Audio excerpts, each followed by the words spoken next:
자, 이번에는 37번 들어가도록 하겠습니다. 자, 컬래버레이션, 우리가 많이 듣는 거죠. 방송에서도 협업이라고 하는 내용입니다. 협업이라고 하는 것은 일종의 근본입니다. 기반입니다. 뭐에 대한 기반인가 봤더니 파운데이션 하면 기초의 근본이 기본이라는 의미거든요.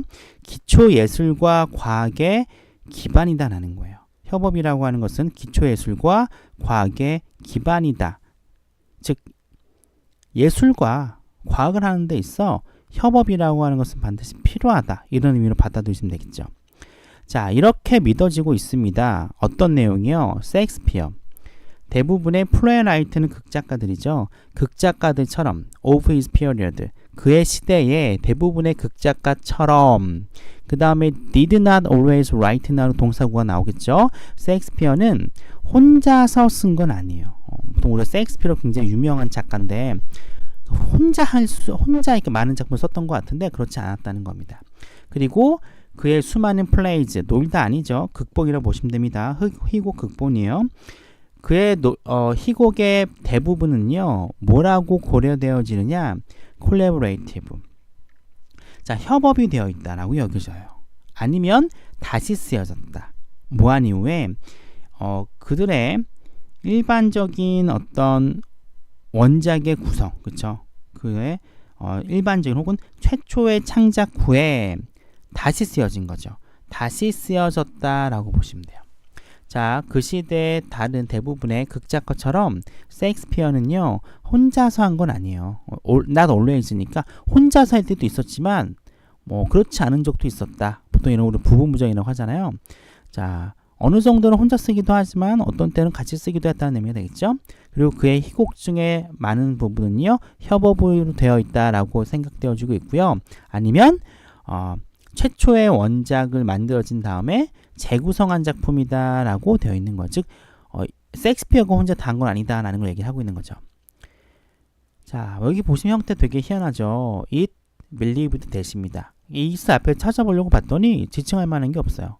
이건 원래 이렇게 쓰여졌습니다. 보통 이 가주어 진주어구가 it하고 형용사가 나오고 투부정사 대절이 많이 나옵니다. 명사도 가끔 나와요. 그리고 여기처럼 said류 있죠. 뭐 be thought, be said, be guessed 이런 것처럼 be believed 여기 나온 것처럼 목적어를 취하는 동사들이 있습니다. 그렇죠? say that, think that, believe that처럼 이때 이 대절이 수동태로 나간 경우예요. 근데 이렇게 이 길다란 부분이 수동태로 나갔을 경우에는 무슨 일이 생깁니까? 너무 길어져요. 너무 길어지기 때문에 뒤로 보내고 빠진 자리에 it이 들어갔다라고 보시면 됩니다. 그래서 이런 종류의 수동태가 나올 경우에는 그냥 간단하게 능동태 해주면 돼요. 사람들은 믿습니다. 라고 하면 돼요. 사람들은 믿습니다. 블라블라 이렇게 해석해주면은 어렵지 않게 해석 가능한 부분입니다. 자, 이번 두 번째 예시가 나오죠. 레오나르도 다빈치는요, 그의 스케치를 individually 혼자서 그렸어요. 근데 협업을 하죠. 다른 사람과 협업을 하기도 합니다. 뭐 하는 데 있어서 좀 더 fine, 보통 fine이 좋다는 의미도 있지만 굉장히 작은 이라는 의미도 있어요. 미세한 디테일을 추가하기 위해서 다른 사람들과 협업을 하기도 했다라고 얘기를 하고 있습니다. 예를 들어 인간의 어떤 해부, 그렇죠? 인간의 해부학에 대한 어떤 해부적 구조를 다룬 스케치는요, 일종의 누구와의 콜라보레이션이었어요? 마켄토니온이라고 하는 요 사람과 협업을 이루었는데 이 사람은 파비아 대학의 해부학자였다는 거죠. 파비아 대학의 해부학자였었던 마칸토니아라고 하는 사람과 해부학적 구조를 그리기 위해서 협업을 했다라고 얘기를 하고 돼요. 자, 그들의 협업이라고 하는 것도 중요합니다. 왜 중요한가 봤더니 이 협업 자체는요, 무엇과 무엇을 결합시킨 거예요?